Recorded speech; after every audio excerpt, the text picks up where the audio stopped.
All right, we've got Drew paired up with Bryce Harper here. Let's watch it live and then we'll break it down a little bit.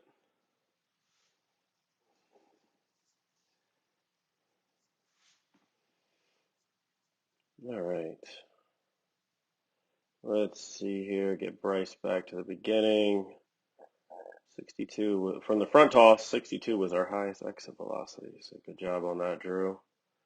Let's go ahead and nice setup. And we've got this is something I have no issues with at all. That front toe kind of facing in a little bit. Drew had some issues in the past with more or less stepping in the bucket and not striding directly back to the pitcher. So that in conjunction with a slightly closed stance, I'm all good with here. It's nice and athletic. Uh, Bryce has kind of already started his front. He's got a higher leg kick, so he's kind of already started this over in his area. But in both cases, nice and athletic. Let's take Drew through here. Go with the load. Um, no issues here. I think maybe staying against that backside a little longer. He's got like a little straightening of the leg that more or less we want to sink and kind of stay low as a thought process into that backside. Not that we're trying to sink all the way down, but that'll help us stay in there. But he does do a good job of certainly not getting stacked up with that back hip or even knee over that rear foot. So good work there. And knee kind of turns away from the pitcher a little bit, that shin. So his pants are black, so it's a little tough to see exactly what's going on there. But let's go ahead and watch Bryce. He's got again. Actually, Drew's got a bigger leg kick than I thought he did. So him and Bryce are somewhat similar here. But you can see where Bryce, kind of stays that knee stays bent as he gets against that backside and really turns this shin and knee away from the pitcher more towards the catcher direction here.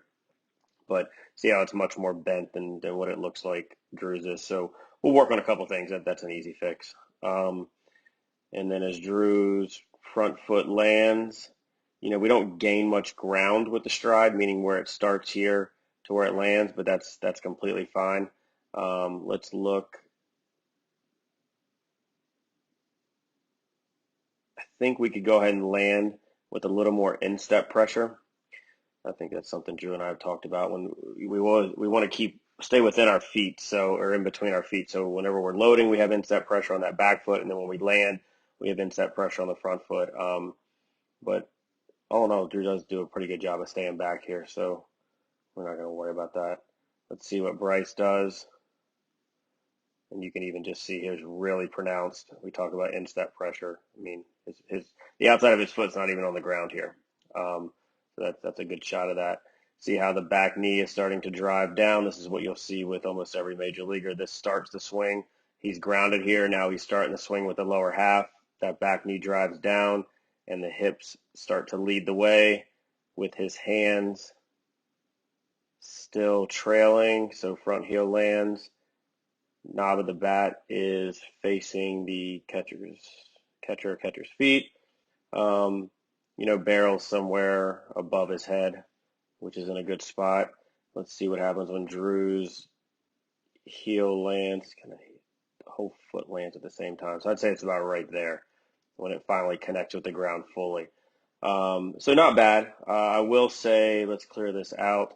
If you look at Bryce Harper, his rear shoulder is a little bit higher than his front. You'll see that with almost every big leaguer. Drew's somewhat even. That was a terrible line. But I think his back shoulder starts to drop a little bit sooner than we want it to, and that is a direct reflection of where that knob is. So let's just keep those hands back a little bit longer so that instead of having the knob face here and the barrel here, we would like to see it somewhere in that range. And that's just keeping those hands back a little bit longer. And I think it does go back to instep pressure a little bit more here. So easy fixes. We'll work on that. Um, the elbow, we do have a little bit of an elbow drag here, which means the elbow is kind of dragging the bat through the zone. We want the hands to be in front of the elbow here and not vice versa. So you can kind of see that's pretty clear, and that's something that we'll want to work on. This is a tougher angle because we're not directly to the side of Bryce. but you can see at this point, his hands are in front of elbows there, and hands are here. It's kind of the front of the hands. So it's still leading the way. So that's something we'll want to address, and we got a couple of drills that we can work on that to make sure that we're not dragging anything through the zone. He does have good exit velocity here, but you can see it's almost like he's a little bit behind. So that's more of a timing thing because, we'll see the bat kind of get out of the zone here pretty quickly, which is something that I think I've mentioned in almost every single video that we've done at this age group. Uh, and then you'll see Bryce Harper, just like every major leaguer, every good hitter, will kind of extend through the zone as if there's an imaginary line down the inside part of the batter's box there,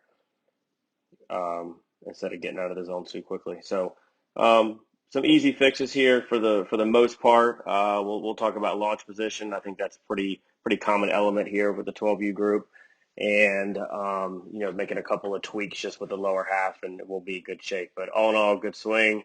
Good job, Drew.